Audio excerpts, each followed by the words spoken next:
Hello everyone, welcome to the channel current affairs updated. और आज के इस वीडियो में हम डिस्कस करेंगे 5th और 6th मार्च का करंट अफेयर। तो 5th और 6th मार्च से बनने वाले जितने भी आपके इंपॉर्टेंट क्वेश्चंस है करंट अफेयर के, उन सभी को हम डिस्कस करेंगे आज के इस वीडियो में। तो ओवरऑल वीडियो काफ़ी इंपॉर्टेंट होगी आपके सभी एग्जाम के पॉइंट ऑफ व्यू से, तो उसको एंड तक ज़रूर देखिएगा। तो शुरू कर लेते हैं वीडियो को, लेकिन उससे पहले मैं आपको बता दूं कि जो हमारी 8 मंथ की करंट अफेयर की बुकलेट है, जनवरी से लेकर फरवरी 2025 के बीच में, यानी कि जुलाई 2024 से लेकर फरवरी 2025 के बीच का जो आपका पूरा करंट अफेयर है लास्ट 8 मंथ का, वो यहाँ पर आ चुका है, जिसमें आपको 1200 प्लस MCQs क्वेश्चंस यहाँ पर देखने के लिए मिलेंगे। फॉर्मेट आप देख सकते हैं, इस तरीके से आपको ये पूरा यहाँ पर ई बुक मिलने वाली है। तो इसके लिए आप हमें कांटेक्ट कर सकते हैं 8815306208 पर। इसके अलावा जो भी आपकी इन्फॉर्मेशन रहती है रिलेटेड टू दिस, आप हमें व्हाट्सअप कीजिएगा और आपको जो भी इसके रिगार्डिंग जो भी इन्फॉर्मेशन है वो आपको तुरंत वहाँ पर व्हाट्सअप पर अवेलेबल हो जाएगी। इसके अलावा जो हमारी करंट अफेयर की क्लासेस होती हैं वो हमारे इसी यूट्यूब प्लेटफॉर्म पर होती है। साथ ही में जो भी हमारे ऑनलाइन कोर्सेज हैं उन सभी पर एट प्रेजेंट 40% का डिस्काउंट चल रहा है। आपको होली 40 करके कूपन है नया वाला, हम अपडेट कर देंगे, तो आपको वो यूज़ करना, जिसके बाद आपको हमारे सभी कोर्सेज पर 40% का डिस्काउंट यहाँ पर देखने के लिए मिल जाएगा। तो शुरू करते हैं वीडियो को और डिस्कस करते हैं हमारा आज का फर्स्ट क्वेश्चन। तो देखिए, आज का फर्स्ट क्वेश्चन है कि on which date World Hearing Day 2025 is celebrated. तो पहला क्वेश्चन है कि वर्ल्ड हियरिंग डे 2025 ये हम कब सेलिब्रेट करते हैं। तो ध्यान रखिएगा, इसका करेक्ट आंसर होगा option number B, that is 3rd March. तो वर्ल्ड हियरिंग डे हम सेलिब्रेट करते हैं 3rd मार्च को, that is option number B. इसके अलावा 3rd मार्च को हम बायोडाइवर्सिटी डे भी ऑब्जर्व करते हैं, तो ये भी आप इसमें ध्यान रखिएगा। और इस बार की जो थीम है 2025 की वर्ल्ड हियरिंग डे की, वो हो जाएगी changing mindset, empower yourself to make ear and hearing cares a reality for all. Basically आपको सिर्फ इतना ध्यान रखना है, चेंजिंग माइंडसेट। तो ये हो जाएगी वर्ल्ड हियरिंग डे 2025 की थीम। तो ये इंपॉर्टेंट है, इसलिए आपको ध्यान रखना है। और कब सेलिब्रेट करते हैं, तो ये हम सेलिब्रेट करते हैं हर साल 3 मार्च को। अगला क्वेश्चन है, recently Yamandu Orsi become new president of which South American country. कि जो यामेंदु ओरसी है वो किस कंट्री के, मतलब किस साउथ अमेरिकन कंट्री के नए प्रेसिडेंट बन गए हैं। तो ऑप्शन आपके पास अवेलेबल है यूरुग्वे, ब्राज़ील, कनाडा और USA। तो ध्यान रखिएगा कि जो यामेंदु ओरसी है ये बने हैं एट प्रेजेंट उरुग्वे के नए president, that is option number जो ए है वो आप इसमें ध्यान रखिएगा। तो यहाँ पर जैसे कि मेंशन है कि यामेंदु ओरसी एक लेफ्टिस्ट लीडर हैं और फॉर्मर मेयर भी रह चुके हैं, और ये अभी बन गए हैं यूरुग्वे के नए प्रेसिडेंट। ठीक है, तो डायरेक्टली आपसे यही क्वेश्चन पूछेंगे यूरुग्वे के नए प्रेसिडेंट के बारे में, तो नाम आप इसमें ध्यान रखिएगा। फिर आपका अगला क्वेश्चन है कि who recently has been re elected as chairman of Bar Council of India. कि बार काउंसिल ऑफ इंडिया के नए चेयरमैन ये कौन अभी री इलेक्ट हुए हैं। पहले भी यही थे और अभी वापस से इन्हें री इलेक्ट किया गया। तो ध्यान रखिएगा, बार काउंसिल ऑफ इंडिया के नए चेयरमैन ये बने हैं Manan Kumar Mishra, that is option number C. तो ध्यान रखिएगा, मनन कुमार शर्मा ये री इलेक्ट हुए हैं as a chairman of Bar Council of India. तो सीनियर एडवोकेट है, ध्यान रखिएगा, और ये इनकी 7th कॉन्जिक्यूटिव विक्ट्री है, तो ये भी इसमें ध्यान रखिएगा। फिर आपका अगला क्वेश्चन है कि who became 7th Indian cricketer to play 300th ODI। मतलब 300 ODI खेलने वाले भारत कौन से, मतलब 7th इंडियन क्रिकेटर ये कौन बने हैं। तो ऑप्शन है आपके पास विराट कोहली, सूर्य कुमार यादव, KL राहुल और रोहित शर्मा। तो ध्यान रखिएगा कि 300 ODI खेलने वाले, यानी कि वनडे इंटरनेशनल खेलने वाले जो 7वें इंडियन क्रिकेटर बने हैं ये बन गए हैं Virat Kohli, that is option number जो ए है वो आप इसमें ध्यान रखेंगे। इससे पहले देखिए, अगर हम बात करें तो यहाँ पे जो नाम शुमार हैं वो आ जाएंगे सचिन तेंदुलकर, इसके अलावा अगर हम बात करें MS धोनी का, राहुल द्रविड़ का, अजरुद्दीन, इसके अलावा सौरभ गांगुली, युवराज सिंह, और ये 7वें नंबर पर आ गए हैं अब कौन, ये आ गए हैं विराट कोहली। ठीक है, तो ये ध्यान रखिएगा। तो Virat Kohli one of India's greatest cricketer, ये इन्होंने भी एक हिस्टोरिकल माइलस्टोन अभी इन्होंने अटेंड किया है, जहाँ पर ये जो 2 मार्च को जो चैंपियन ट्रॉफी थी अगेंस्ट इंग्लैंड, वहाँ पर इन्होंने अपना 300वां ODI मैच खेला है। और इसी के साथ में कोहली बन गए हैं 7th Indian and 22nd player to in the world to achieve this milestone. तो ये ध्यान रखिएगा। फिर इसके अलावा देखिए मैं ऑलरेडी आपको बता चुकी हूँ, सचिन तेंदुलकर, एम एस धोनी, राहुल द्रविड़, अजरुद्दीन, सौरव गांगुली, युवराज सिंह और विराट कोहली, ये टॉप आपके 7 प्लेयर्स हैं, इंडियन प्लेयर्स।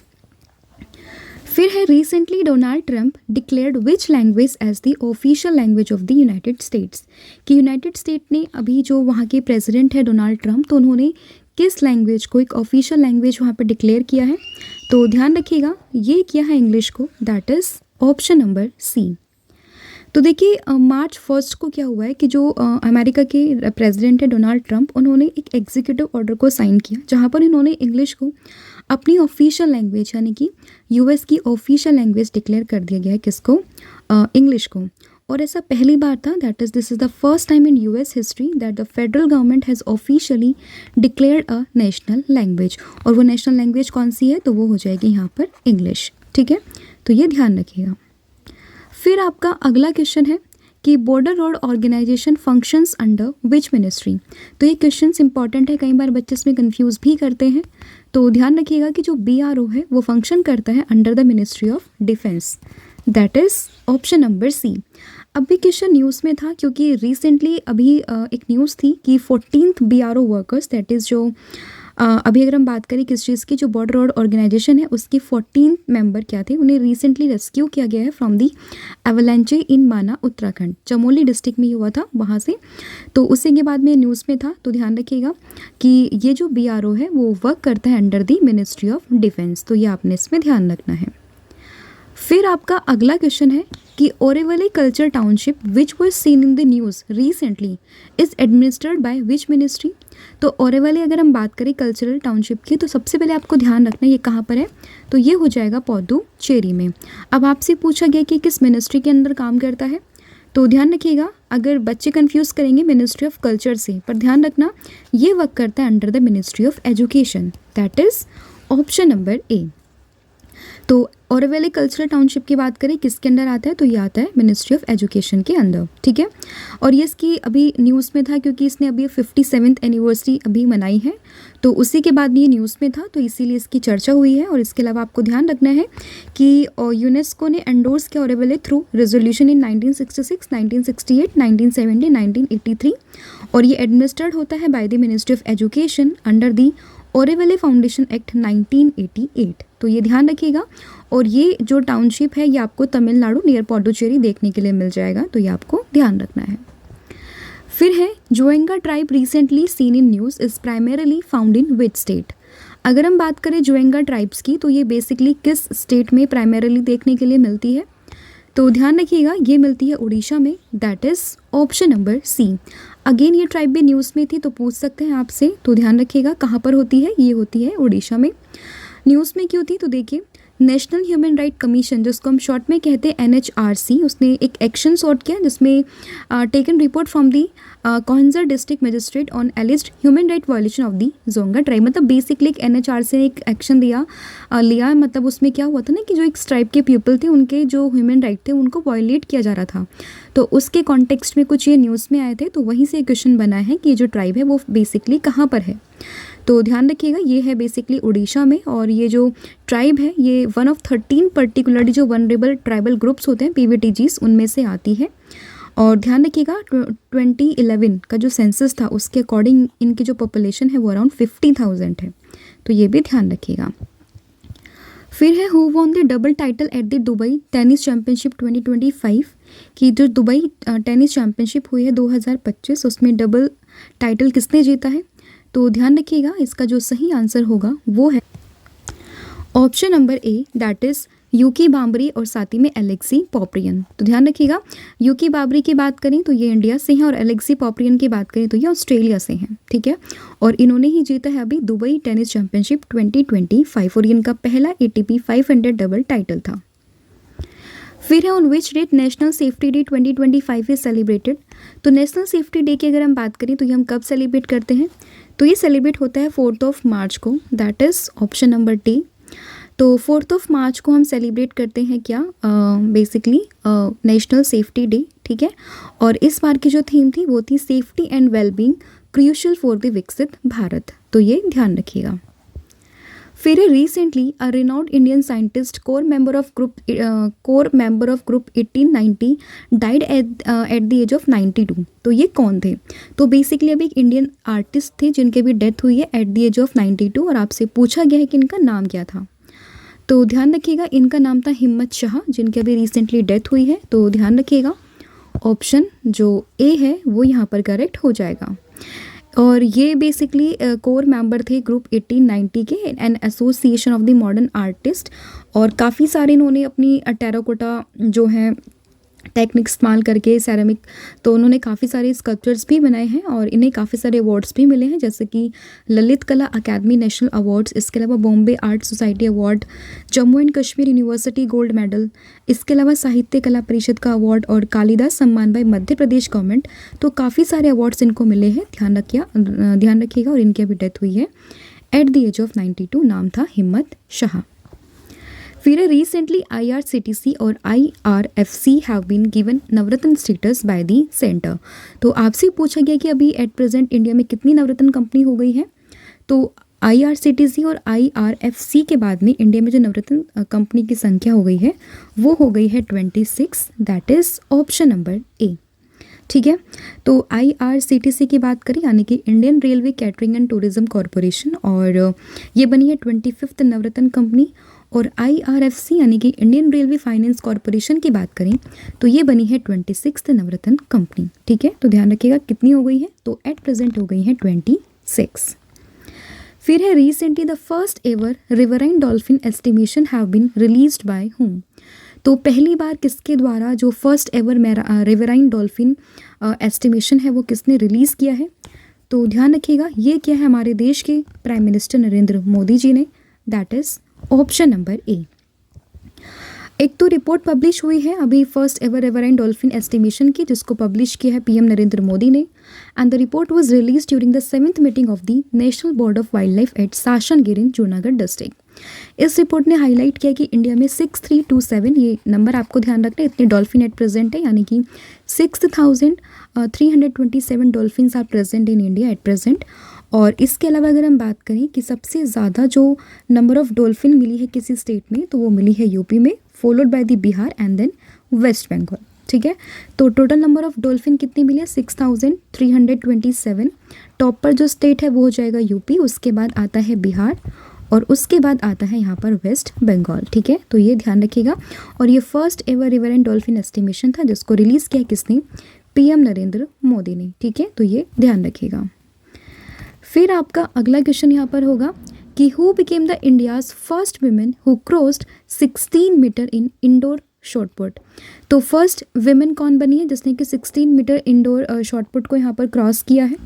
तो ध्यान रखिएगा, ये बनी है Krishna Jayshankar, that is option number A. तो कृष्णा जयशंकर का नाम आपको ध्यान रखना है, and she became the first Indian women to cross 16 metre in indoor shot put. ठीक है, तो ध्यान रखिएगा during the 2025 mountain west indoor track and field championship इन्होंने ये थ्रो किया है 16.03 का, एंड इन्होंने जो ये प्रीवियस रिकॉर्ड था 15.54 का, इसको इन्होंने ब्रेक किया है। तो नाम ध्यान रखना है कृष्णा जयशंकर का। और आपसे पूछे कि इनका किस गेम से इनका संबंध था, तो ध्यान रखिएगा शॉटपुट से। फिर है which country emerged as the third largest biofuel producer in the world. तो थर्ड लार्जेस्ट बायोफ्यूल प्रोड्यूसर की अगर हम बात करें तो इंडिया में वर्ल्ड में, तो ये है India, that is option number C. तो India became the world third largest biofuel producer, तो ये ध्यान रखिएगा। ठीक है, तो अब ये तो बना है थर्ड नंबर पर। अब आप मुझे कमेंट करके बताओगे कि टॉप 2 कंट्रीज़ कौन सी है बायोफ्यूल प्रोड्यूसर के मामले में टॉप पर। ठीक है, तो इसका आंसर आपने मुझे कमेंट करके बताना है। फिर in which state did PM Narendra Modi inaugurate the Vantara animal rescue centre. तो वंतारा एनिमल रेस्क्यू सेंटर जो कि काफ़ी बड़ा बेसिकली एक एनिमल रेस्क्यू सेंटर है, ये कहाँ पर अभी इनॉग्रेट किया नरेंद्र मोदी ने? तो ध्यान रखिएगा, ये किया है गुजरात में, that is option number C. तो बेसिकली वर्ल्ड का largest wildlife rescue rehabilitation और कंजर्वेशन सेंटर है वनतारा, जिसको कि जामनगर गुजरात में अभी इनॉग्रेट किया है देश के प्राइम मिनिस्टर नरेंद्र मोदी ने। ठीक है, इसको इस्टेब्लिश किया रिलायंस इंडस्ट्रीज़ लिमिटेड ने और रिलायंस फाउंडेशन ने। और ध्यान रखिएगा कि बेसिकली 3500 एकड़ के पूरे कॉम्प्लेक्स में ये बना हुआ है और यहाँ पर 1.5 लाख रेस्क्यू एनिमल का हाउस है और फ्रॉम मोर देन 2000 स्पीसीज आपको यहाँ पर देखने के लिए मिल जाएगी। फिर है where will the second phase of Khelo India winter games 2025 be held, कि खेलो इंडिया विंटर गेम्स 2025 का सेकेंड फेज ये कहाँ पर शुरू होगा, तो ये होगा गुलमर्ग में, that is option number D. तो 9 मार्च से लेकर 12 मार्च के बीच में जो बेसिकली सेकेंड फेज़ है खेलो इंडिया विंटर गेम्स का, वो शुरू होगा गुलमर्ग जम्मू कश्मीर में। ठीक है, तो ये ध्यान रखिएगा, इससे पहले जो इसका फर्स्ट फेज़ था ये ऑलरेडी हो चुका है और ये इसका सेकेंड फेज़ था और इनिशियली ये शेड्यूल हुआ था 22 टू 25 फरवरी में, लेकिन कुछ इनसफिशिएंट स्नोफॉल की वजह से इसको पोस्टपोन किया गया और अब ये होगा बेसिकली 9 से 12 मार्च के बीच में। फिर है recently which country achieve the target of a maternal mortality rate of 100 death पर 1 लाख लाइव बर्थ, तो बेसिकली किस कंट्री ने ये अचीव किया है, तो ध्यान रखिएगा ये अचीव किया है इंडिया ने, that is option number A. तो देखिए India achieve the target of a maternal mortality rate of 100 death पर 1 लाख लाइव्स बर्थ बिटवीन 1990 से लेकर 2020 के बीच में ये बेसिकली हुआ है। यहाँ पे जो मोर्टेलिटी रेट है वो डिक्लाइन भी करी है 83% से, which is higher than the decline in global MMR, तो ये ध्यान रखिएगा। ठीक है, and sorry for the background noise, थोड़ी वॉइस आ रही होगी बट प्लीज़ मैनेज कीजिएगा आज के लिए। ठीक है, तो ध्यान रखिएगा, तो बेसिकली ये जो कंट्री बनी है ये बनी है इंडिया, तो ये आपको ध्यान रखना है। फिर है recently who sworn in as the new Australian chancellor, कि ऑस्ट्रियन चांसलर कौन बने हैं अभी एट प्रेजेंट, तो ध्यान रखिएगा ये बने हैं Christian Stocker, that is option number B. तो क्रिश्चियन स्टॉकर की बात करें तो ये बने हैं एट प्रेजेंट नए चांसलर ऑफ कहाँ के, ऑस्ट्रिया के, तो ये ध्यान रखिएगा। और वहीं बात करें एंड्रयूज बैबलर की, तो ये बने हैं नए वाइस चांसलर। फिर है recently India's first hydrogen truck trial have been begun by which company, तो किस कंपनी ने इंडिया का फर्स्ट हाइड्रोजन ट्रक ट्रायल अभी शुरू किया है, तो ध्यान रखिएगा ये किया टाटा मोटर्स ने, that is option number D. देखिए इंडिया जो है वो हाइड्रोजन के मामले में काफ़ी ज़्यादा अभी तेज़ी से तरक्की कर रहा है, तो उसी के कॉन्टेक्स्ट में काफ़ी सारी चीज़ें अभी चल रही हैं, तो आपको ध्यान रखना है कि फर्स्ट हाइड्रोजन ट्रक जो ट्रायल अभी शुरू किया है वो किया है टाटा मोटर्स ने, दैट इज़ ऑप्शन नंबर जो डी है वो आप इसमें ध्यान रखेंगे। तो जैसे कि यहाँ पर मेंशन है कि India's first hydrogen truck trial have been begun by Tata Motors marking a significant step towards reducing emissions in long haul flight transport, और ये बेसिकली जो प्रोजेक्ट है उसको फंड किया ministry of new and renewable energy जो कि आती है नेशनल ग्रीन हाइड्रोजन मिशन के अंडर, तो ये ध्यान रखिएगा। फिर आपका अगला क्वेश्चन है कि recently which ministry launch model women friendly gram panchayat, तो नाम से ही सजेशन मिल रहा है, तो ये किया किसने, मिनिस्ट्री ऑफ पंचायती राज ने, that is option number A. तो ऑप्शन नंबर ए आप इसमें ध्यान रखेंगे कि अभी जो basically women model women friendly gram panchayat है वो लॉन्च किया है किसने, मिनिस्ट्री ऑफ पंचायती राज ने। ठीक है, तो ये ध्यान रखिएगा। और इस इनिशिएटिव का बेसिकली एम है at least 1 model women friendly gram panchayat को स्टैब्लिश करना हर एक डिस्ट्रिक्ट में, तो ये ध्यान रखिएगा। फिर recently Steve Smith announce his retirement from one day international cricket, he is from which country, तो अभी हम सभी जानते हैं कि इंडिया और ऑस्ट्रेलिया के बीच में मैच था सेमीफाइनल फर्स्ट, जिसमें कि ऑस्ट्रेलिया हारी है, इंडिया जीती है और इसी के साथ वो गई है फाइनल में चैंपियंस ट्रॉफी के। तो उसी बीच में जो ऑस्ट्रेलिया के कैप्टन थे स्टीव स्मिथ, उन्होंने यहाँ पर रिटायरमेंट की अनाउंसमेंट कर दी फ्रॉम दी ODI, तो ध्यान रखिएगा ये कौन सी कंट्री से, तो ये हो जाएंगे ऑस्ट्रेलिया से, that is option number D. ठीक है, और इन्होंने अपने पूरे ODI करियर में 170 मैचेस खेले जहाँ पर इन्होंने 5800 रन्स यहाँ पर बनाए हैं। ठीक है, और सेंचुरीज हैं इनकी 12 और हाफ सेंचुरीज़ की बात करें तो वो हो जाएंगे 35, तो ये ध्यान रखिएगा। स्टीव स्मिथ कहाँ से, ऑस्ट्रेलिया से। फिर है where was the visitor conference 2024-25 is organised.